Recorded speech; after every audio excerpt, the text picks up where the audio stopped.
खुलुमबाय दिनै फुंबिलिनि खौरांफोरा जाबाय गिबि खौराङाव दङ थांनाय बावैसो सान सिगाङाव जों खोनानो मोन्दोंमोन क'क्राझारनि बबेयावबा खनायाव बर' सुबुंखौ सावथाल सुबुङा गावथारदों एबा बुथारदों नाथाय बेयो सैथो नङा समाजारि बिजोङाव गोसारनाय मोनसे अडिअ रेकर्डआ गासिबो गोरोन्थि जेराव बेखौ सोरबा लाइमोन एबा सोरबा आइजोफोरा बानायनानै एबा नंखायै फोसावनायखौ नुनो मोन्दों सावथाल आरो बर'नि गेजेराव जेबो दाङाबाजि जायाखै जेराव बर'खौ सासे गावथारदों होननाय बाथ्रायाबो नंखाय होननानै मिथि मोन्दों जाथायखौ रोखायै मिथिनो मोनाखै जेराव रायमनानि खाथि खालायाव जादोंमोन होननानै फोसावदोंमोन नाथाय अडिअ रेकर्ड भाइरेल जानाया गासिबो नंखाय होननानै फोरमायदों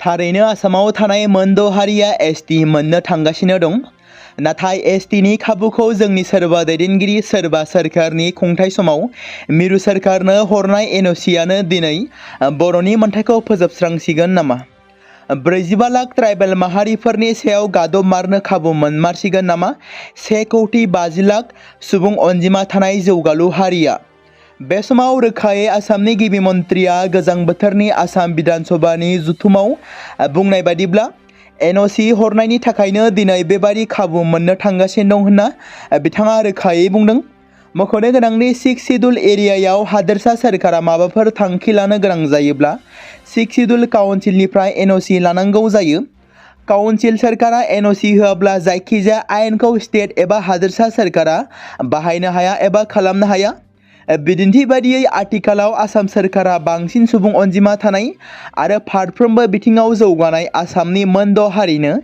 एसटिनि मोन्थाय होनो थाखाय स्टेट केबिनेटआव डिसिसन लानाया कार्बि आंलं अट'नमास काउन्सिल आरो दिमा हासाव अट'नमास काउन्सिलाव बाहायजानाय नङा मानोना बे मोननै 6 सिडुल एरियाया आसाम सोरखार एबा भारत सोरखारनो एनअसि हराखै जायनि जाउनाव बे मोननै काउन्सिलाव जेबो जेंना सोमजिनाय नङा बेफोर बाथ्राखौ आसामनि गिबि मन्थ्रि डक्टर हिमन्त बिश्व शर्मा बिथाङा गावनि खुगानिफ्रायनो एसेम्ब्लि जथुमाव रोखायै बुंथिदों नाथाय दिनैनि समाव बर'नि माखासे दैदेनगिरिफ्रा एबा राजखान्थिगिरिफ्रा बुंदों मोनद' हारिनो एसटि होयोब्लाबो थाखानाय एसटिनि जेबो खहा जायाजासे एसटिखौ होगोन बे बाथ्राखौ सोरबा महिलारि सोरबा बसुमतारी सोरबा दैमारियाबो बुंदों एसटि होयोब्ला थाखानाय ट्राइबेल माहारिया खहा जाया बोरै बुंनो हाखो बिथांमोन बायदि राजखान्थिगिरिफ्रा बबे एंगेलजों खहा जाया होनना बाथ्रा बुंनो हाखो जानो हागौ बिथांमोना गावनि लिडारनि मासि गोमाजानो थाखाय हारिनि खहा जानायखौ जेबो साना गावनि मुलाम्फाखौल' सानो जानांगौ नाथाय मुलुगाव एसटिनि सोलाय सोल' खालामनो थाखाय जेबो गुबुन एसटिनि क्राइटेरिया गैया जेराव थाखानाय एसटिनि जेबो गुबुन एसटिनि थामोनथा होनो हाया सोरखारा माब्लाबा समाव थुनज्लायनानै मानिबा सार्थआव गुबुन एसटि होबाय होननानै बुङोब्लाबो 5 बोसोर आरो 10 बोसोरनि उनाव बे एखे एसटिआनो जागोन जों मिथिगौ जों नुगासिनो दं आसाम सोरखारा जौगानाय मोनद' हारि फारियै मरान मथक सुतिया कच राजबंसि आरो आदिबासिफोरनो एसटिनि मर्यादाखौ होनो थांगासिनो जेराव बेनि थाखाय थांनाय माखासे सान सिगाङाव एसेम्ब्लि केबिनेट जथुमाव एसटि होनांगौनि थाखाय दानानै होजानाय मन्थ्रिफोर फारियै पीयूष हाजरिका केशव महन्त डक्टर रनज पेगु जेराव मन्थ्रि रनज पेगुआ दैदेननाय रिपर्टखौ आसाम केबिनेटआव गथायनाय बादियै एसटि होनांगौआ एप्रुभ जादोंमोन आरो बेखौ भारत सोरखारनि खाथियाव गथायगोन दिनैनि समाव बर' हारिनि गेजेराव गोख्रोङै गसंथादों दुलाराय बर' फरायसा आफादजों लोगोसे सिसिटुवानि ट्राइबेल आफादनि सोद्रोमाफोर दिनैनि अलखद समाव जों बयबो खौसेथि ओंखारबोनांगोन गासै बिथिङाव जेरै ससियेल मिडियानि गेजेरजोंबो फोसावनानै हेंथा सोमावसारनांगोन दिनैनि दिनाव बर'नि लाख लाख फलोवार गोनां लाख फेन्स गोनां बर'नि मुंदांखा इउटुबारफोर फारियै बि बयस आलफ्रेड बसुमतारी बिथांमोननि दासिमबो भिडिअनि गेजेरजों गारां दिखांनाय नुनो मोनाखै नाथाय थांनाय दान मोननैसो सिगाङाव मुंदांखा इउटुबार बि बयसआ एबसुखौ सोंखारिदोंमोन जेराव बिथाङा बुंदोंमोन मोनसे प्रडकास्ट चेनेलनि गेजेरजों गोदोनि एबसु आरो दानि एबसुआ गोबां फारागथि दं होननानै बिथाङा बुंदोंमोन आरो दानि एबसुआ थोंजोङै राजखान्थियाव आगान होबाय होननानै बिथाङा बुंदोंमोन नाथाय दिनैनि खैफोद समाव एबसुनि सिगां मानो गारां दिखांनो हायाखै बि बयसआ नोंथांमोना बेनि सायाव मा बाथ्रा बुंगोन कमेन्टनि गेजेरजों फोरमायहरनो हागोन बिटिसि सोरखारा बिटिसिनि इएमफोरनि मा बिफानाव सोर एमसिएलएफोरा मा बिफानाव मोनफुंनो हाखो बेखौ रोखायै फोसावनानै होबाय बिटिसिनि चिफ हाग्रामा महिलारि जेराव बिथांनो PWD पन्चायत रुरेल डेभेलपमेन्ट आरो फाइनान्सजों लोगोसे गुबुन गुबुन डिपार्टमेन्टखौ होबाय। बिटिसिनि डिपुटि चिफ रिहन दैमारिनो एग्रिकालचार डिपार्टमेन्ट, EM मृत्युंजय नार्जारिनो ट्रेन्सपर्ट डिपार्टमेन्ट, EM मुनमुन ब्रह्मनो उर्बान डेभेलपमेन्ट, इन्डास्ट्रिज आरो कमार्स डिपार्टमेन्ट, EM रबिराम नार्जारिनो एजुकेशन डिपार्टमेन्ट, EM देरहासार बसुमतारिनो health and family welfare, Prakash बसुमतारिनो ससियेल वेलफेयार डिपार्टमेन्ट, पानिराम ब्रह्मनो forest and wild life, Dhiraj बरगयारिनो एक्सेस टुरिज्म, बेगम आक्तारा आहमेनो PHE हेन्डलुम एन्ड टेक्सटाइल्स आरो गुबुन साब्रै EMफोरनो गुबुन गुबुन डिपार्टमेन्टआव मोननो हानायखौ फोसावदों बिटिसि सोरखारा। दुखुनांथाव बाथ्रा, बर'नि माखासे लिडारफोरा बबे लामाजों थांगासिनो? ST होनायनि बेलायाव सोर सोर दैदेनगिरिफ्रा मा बाथ्रा बुंदोंमोन नोंथांमोना दिनै फोसावनो लादों। गिबियावनो दङ ST होनायाव जोंहा बादा गैया होननानै बुंदोंमोन आसाम एसेम्ब्लिनि स्पिकार बिश्वजित दैमारिया, जेराव STखौ होयोब्लाबो गुबुन मोनसे बिथिंजों होनो हागोन जेराव थाखानाय STफोरा जाहाथे खहा जाया, बे बाथ्राखौ बिश्वजित दैमारिया बुंदोंमोन। आरो बेबादिनो थाखानाय STआ जेबो गोहोम गोग्लैयालासे मोनद' हारिनो ST होनायाव जोंहा बादा गैया बाथ्राखौ बुंदों राजुकुमार नार्जारि। थाखानाय STआ जेबो गोहोम गोग्लैयालासे मोनद' हारिनो ST होनायाव जोंहा बादा गैया बुंदोंमोन रिहन दैमारि। थाखानाय STआ जेबो गोहोम गोग्लैयालासे मोनद' हारिनो ST होनायाव जोंहा बादा गैया बाथ्रा बुंदोंमोन उर्खाव गोरा ब्रह्म। थाखानाय STआ जेबो गोहोम गोग्लैयालासे मोनद' हारिनो ST होनायाव जोंहा बादा गैया बुंदोंमोन रोनगोरान नार्जारि। थाखानाय STआ जेबो गोहोम गोग्लैयालासे मोनद' हारिनो ST होनायाव जोंहा बादा गैया बाथ्रा बुंदोंमोन सरन बर'। थाखानाय STआ जेबो गोहोम गोग्लैयालासे मोनद' हारिनो ST होनायाव जोंहा बादा गैया बाथ्रा बुंदोंमोन लरेन्स इस्लारि। आरो बे एखे बाथ्राखौनो बिटिसिनि चिफ हाग्रामा महिलारियाबो बुंदोंमोन। बरमा फरायसालिमानि फरायसाफ्रा ST होनो नागिरनायनि हेंथायै खुद्रिसारदों। बाक्सा जिल्लानि सिङाव थानाय बरमा फरायसालिमानि फरायसाफ्रा सोरखारा आसामाव गोदानै मोनद' हारिसाफोरनो ट्राइबेलनि मान होनो थांनायखौ लानानै फरायसालिमानि लांगोनायाव गोख्रोङै खुद्रिसारदों।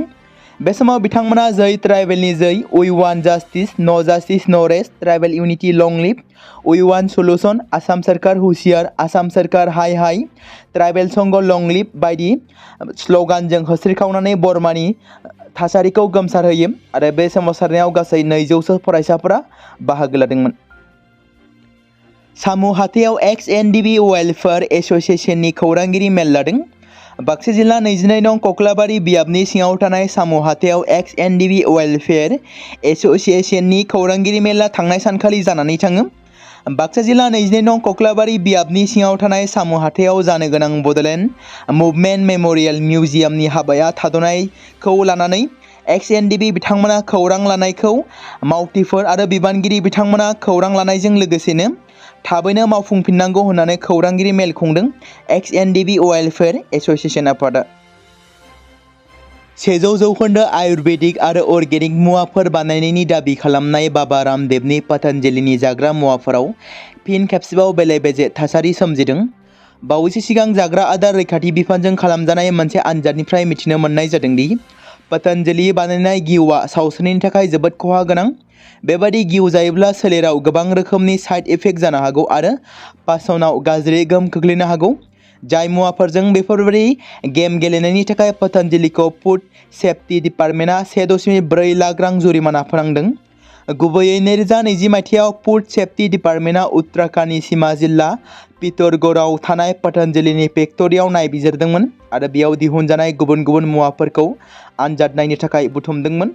गुबुन गुबुन थाखोआव बेफोर दिहुनजानाय बेसादफोरखौ मोजाङै नायबिजिरनायनि उनाव जोबनायाव 27 नबेम्बर 2025आव बेनि फिथाइखौ फोसावनाय जादोंमोन। बे फिथाइनिफ्राय मिथिनो मोनोदि पतन्जलिआ बानायनाय घिउआ सावस्रिनि थाखाय जोबोद खहा गोनां। बेनिखायनो कम्पानिया बे बेलायाव गोबां खामानि मावनांगौ दं होनना सुलुङाव फोरमायदों। फैबाय थानाय G20 शिखर सम्मेलनखौ आमेरिकाया बानजायगोन। बे गोनांथार जथुम्माया फ्लरिडायाव जागोन। बे सावरायमेलाव गोबां हादोरफोरनि दैदेनगिरिफ्रा बाहागो लागोन, नाथाय बे बाराव बबेबा मेलाव बबेबा मोनसे हादोरखौ लिंहरनाय जानाय नङा होननानै ट्राम्पआ थिरांथा लादों। मख'नो गोनांदि खोला आफ्रिकाजों खुंजानाय G20 जथुम्मायाव आमेरिकाया बाहागो लायाखैमोन। ट्राम्प खुंथाया बुंदों दि खोला आफ्रिकानि सोरखारा खृष्टान धोरोमारिफोरखौ बुथारनायनि बेलायाव सिरि थादों आरो दायनिगिरिफोरनि हेंथायै जेबो राहा लायाखै, जायनि थाखाय बिथांमोना नेवसिदोंमोन। फैगौ बोसोराव फ्लरिडायाव जानो गोनां G20 स्क्वायर सम्मेलननि थाखाय ट्राम्प खुंथाया फोसावदों दि खोला आफ्रिकाखौ लिंहरनाय जानाय नङा आरो हादोरनो होनाय गासैबो हेफाजाबफोरखौ बोखारनाय जागोन। तामुलपुर गोजौसिन गेजेरारि फरायसालिनि बानजायनायाव 72थि इयुथ मिटखौ मैया तामुलपुर गोजौसिन गेजेरारि फरायसालिनिनो न'ब्लाङाव खुंफुंनाय जायो। बे जथुमखौनो तामुलपुर गोजौसिन गेजेरारि फरायसालिनि बारग' गोरायुं नारायण बर' बिथांनि मासि लानानै सामलायनाय हाबाफारियाव बेखेवगिरि आलासि महरै बाहागो लायो।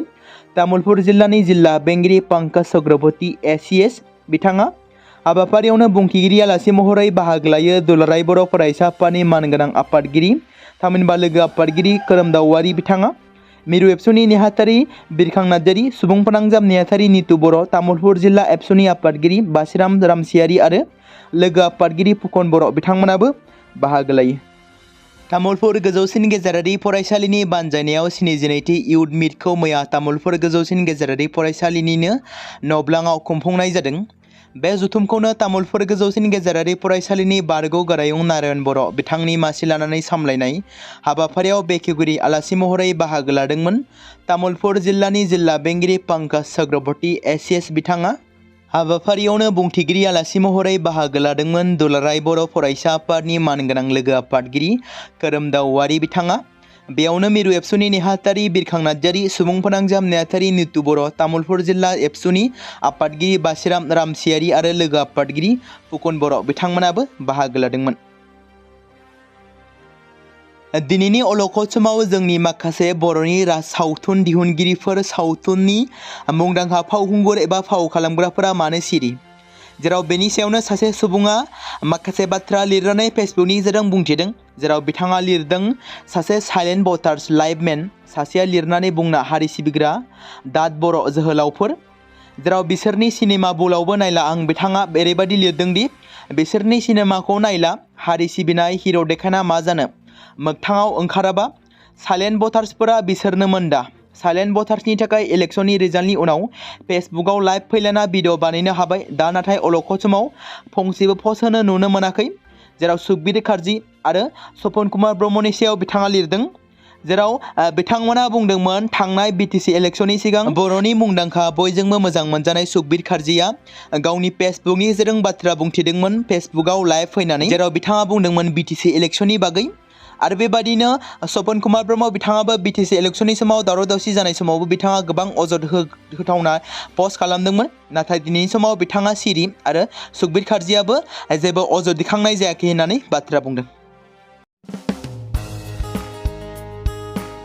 बे समाव मोनसे गोनां फोसावथाय बर' सावथुन नायनानै मोजां मोनग्रा गासै बर' रायजो राजाफोरनि गेजेराव लानानै फैदों। मोनसे बर'नि OTT प्लेटफर्म गोनां, जाय प्लेटफर्मनि गेजेरजों नोंथांमोना बर'नि गोदान गोजाम सावथुनफोरखौ नुनो मोनगोन। थांनाय माखासे बोसोर सिगां बर'नि गेजेराव लानानै फैनाय निउबो एप बायदिनो फिन आरोबाव लानानै फैदों बर' रायजो राजाफोरनि थाखाय। बे बाथ्राखौ मख'नाया गोनांदि 2025 मायथाइनि जानुवारि दानाव ओंखारनाय आंगो स्ट्रिम मुंनि मोनसे OTT प्लेटफर्म गोनां निउबो एपनि गेजेरजों नोंथांमोना गोबांथार बर'नि सावथुनफोर जेरै ट्रेजेडि, रमान्टिक, एक्शन आरो कमेडिजों बुंफबनाय सावथुनफोरखौ नुनो मोनगोन। जेरै सनानि नखर, थांखि गैयै समाज, अनसुला आफा, हिर', बिमा बायदि बाजै, अर, थैसाम, वान्टेड, संदान आरो रं नाम्बार बायदि सावथुनफोरा मख'जाथाव। बेफोर सावथुनफोरखौ नायनो थाखाय नोंथांमोना गिबियावनो आंगो स्ट्रिम एपखौ गावनि मबाइलाव थानाय प्ले स्ट'रनिफ्राय डाउनल'ड खालामनानै लोगोसे इनस्टल खालामनानै गावनि मबाइल नाम्बारजों लगइन खालामनानै लाग्रोनांगोन।